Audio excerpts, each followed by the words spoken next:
ನಿಮಿಷ ಹೇಳ್ತೀನಿ, ಯಾರು ನೆಲ ಕಚ್ಚಾರೆ ಅನ್ನೋದನ್ನ ನೋಡೋಣ. ಈಗ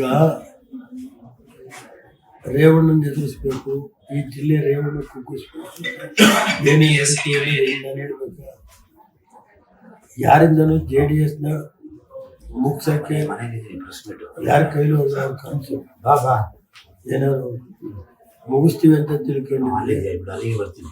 ಅವರ ಇದನ್ನ ಕಾರ್ಯಕರ್ತರು ಈಗ ಅಡ್ಜಸ್ಟ್ಮೆಂಟ್ ಯಾವ ಕಡೆಗೆ ಹೋಗೋದು ಅನ್ನೋದು ಅವರಿಗೆ ಯಾವ ಅಡ್ಜಸ್ಟ್ಮೆಂಟು ಇಲ್ಲ, ಏನು ಇಲ್ಲ. ಯಾವ ಎಲೆಕ್ಷನ್ ಮಾಡಕ್ಕೆ ಈಗ ಒಂದು ನಿಮಿಷ, ಈಗ ಏನಾಯ್ತು, 4 ವರ್ಷ ಆಯ್ತಪ್ಪ ಜಿಲ್ಲಾ ಪಂಚಾಯತ್ ಎಲೆಕ್ಷನ್ ಆಗಿ, 4 ವರ್ಷ ಆಯ್ತು ಜಿಲ್ಲಾ ಪಂಚಾಯತಿ ಎಲೆಕ್ಷನ್ ಆಗಿ, ನಗರಸಭೆ ಎಲೆಕ್ಷನ್ ಆಗಿ, ಅಧ್ಯಕ್ಷ ಮಾಡಕ್ 1.5 ವರ್ಷ ತಗೊಂಡು,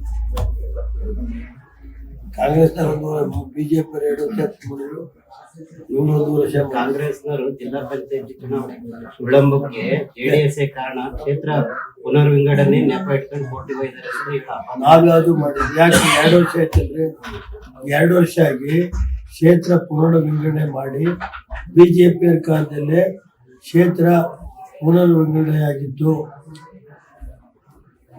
ಕಾಂಗ್ರೆಸ್ನ ಬುದ್ಧಿ ಗೊತ್ತಲ್ರಿ, ಮೆಜಾರಿಟಿ ಬಂದ್ರೆ ಹಾಸನದಲ್ಲಿ ಎಷ್ಟೇ ಮಾಡಲಿಲ್ವಾ, 1 ಸೀಟ್ ಇತ್ತು 5 ವರ್ಷ. ಇವತ್ತು ಜಿಲ್ಲಾ ಪಂಚಾಯತಿ ಅವ್ರಿಗೆ ರಾಜ್ಯದಲ್ಲಿ ಸರ್ಕಾರಕ್ಕೆ ಜಿಲ್ಲಾ ಪಂಚಾಯತ್ ಎಲೆಕ್ಷನ್ ಮಾಡೋದು ಏನು ಅನ್ನೋ ಭಯದ ಮೇಲೆ 2 ವರ್ಷದಿಂದ ತೊಳಿತಾವ್ರು. ಇವ್ರು 2 ವರ್ಷ ತೊಳಿದ್ರು, BJP 2 ವರ್ಷ ಆಯ್ತು, 4 ವರ್ಷ ಆಯ್ತು. ಅದರಲ್ಲೂ ಹಾಸನಕ್ಕೆ ಎದುರ್ತಾ ಇದ್ದಾರೆ.